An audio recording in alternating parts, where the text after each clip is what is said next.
Good morning everyone. By the way, my name is Divine BEBIS MERCADO. For today, I will discuss to you is all about essay, the changing morals of Korean student.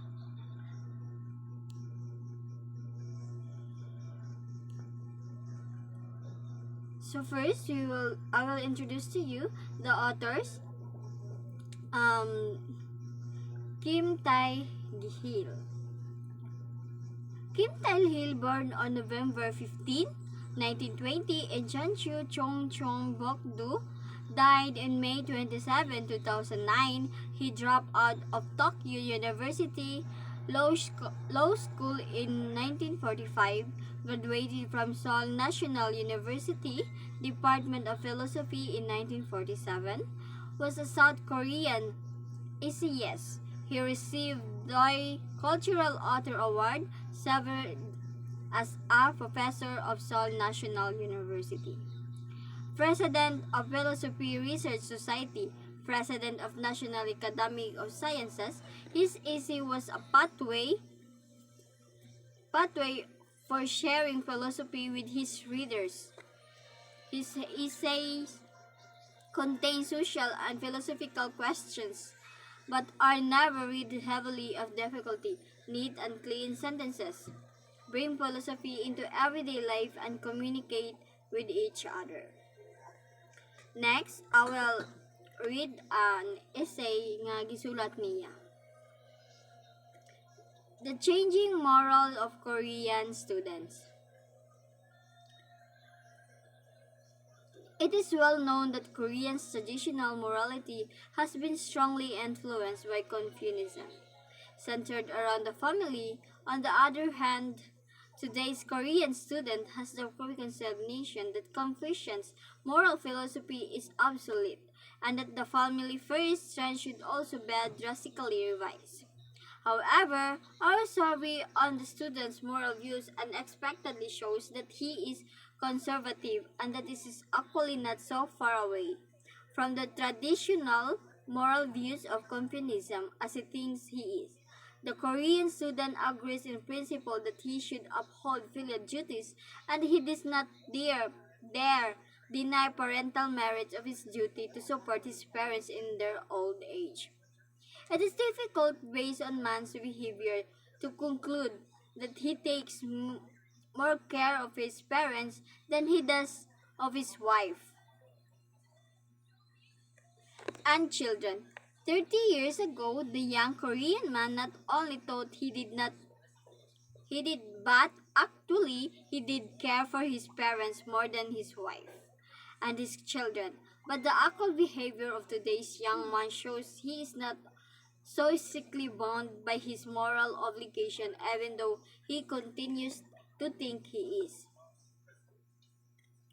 The Korean college students agrees in principles with filial duty on the other hand, but on the other, he is not blindly devoted to his parents as Confucian morals would dictate. Instead, he believes that impractical elements should be eliminated from the traditional notion of filial duty. For instance, the average of Korean does not think it is right to sacrifice the freedom of its children for the sake of filial duty, or to abandon an opportunity to study abroad in order to care for his parents.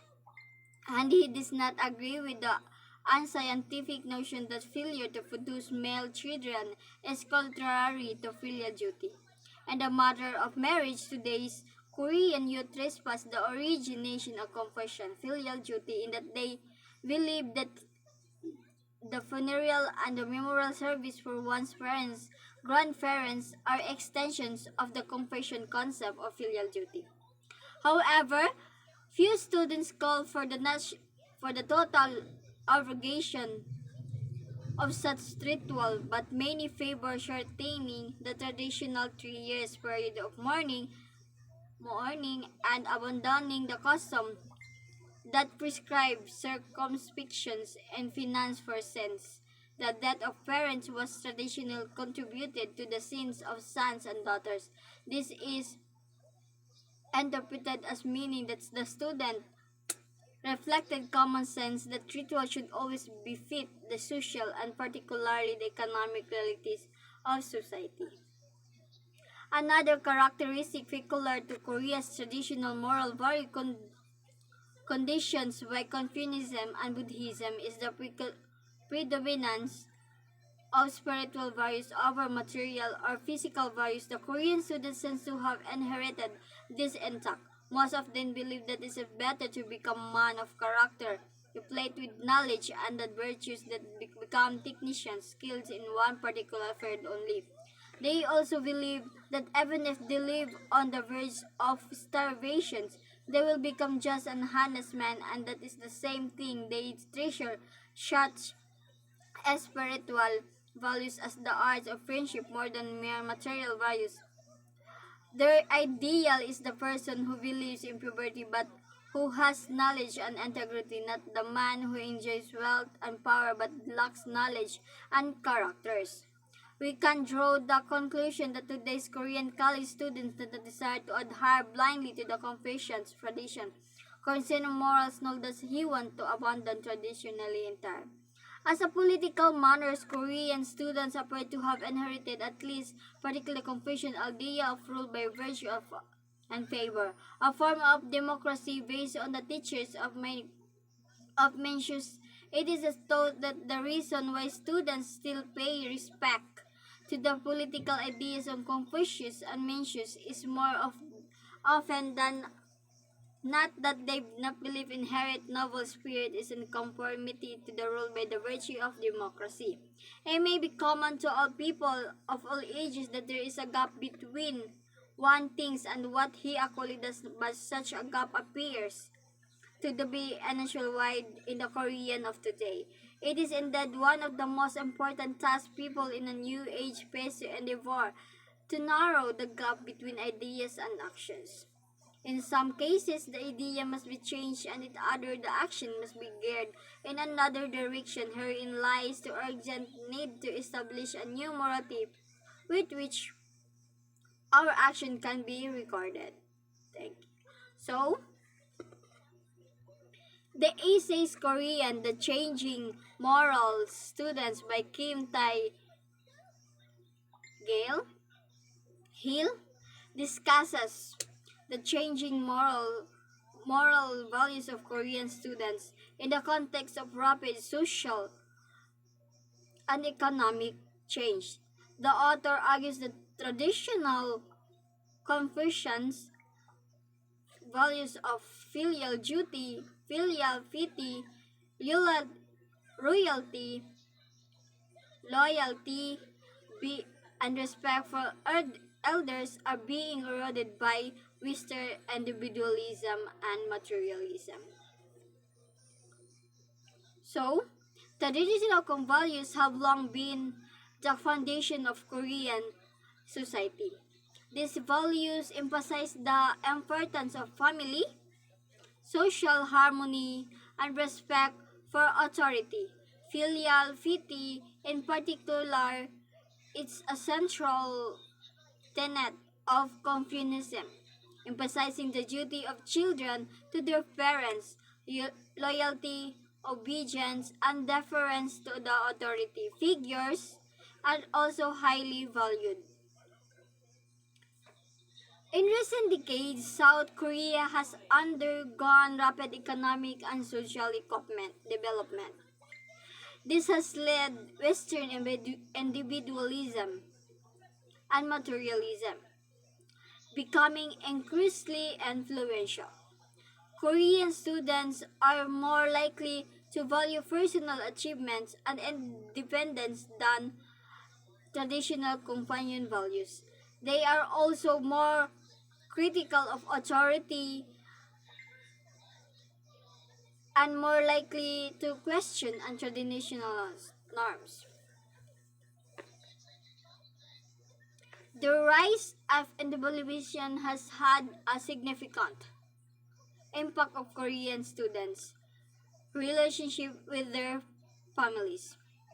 In the past, it was common for Korean children to live with their parents after even after marriage. However, this is now becoming less common as young Koreans increasingly value their independence and privacy. Materialism is having significant impact on Korean students' values. Young Koreans are increasingly placing a high value on material possessions, such as brand names of clothing and electronic gadgets. This can lead to feeling disconnect content and envy. Not all students have the same financial resources. The changing moral values of Korean students are reflections of the rapid social and economic change that in recent decades. While traditional company values are still important to many Korean students, they are also being influenced by Western individualism and materialism. It remains to be seen how these changes will ultimately affect Korean society.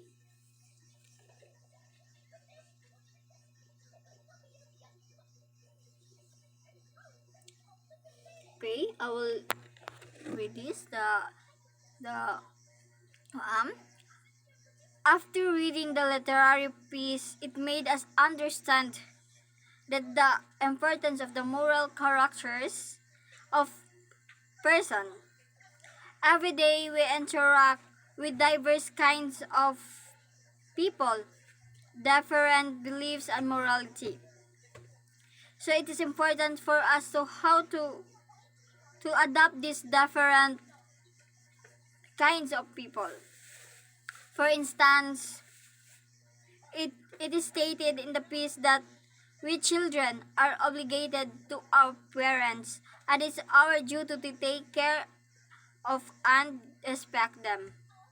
However, as we encounter various people with different stories, we cannot oblige them to do the same.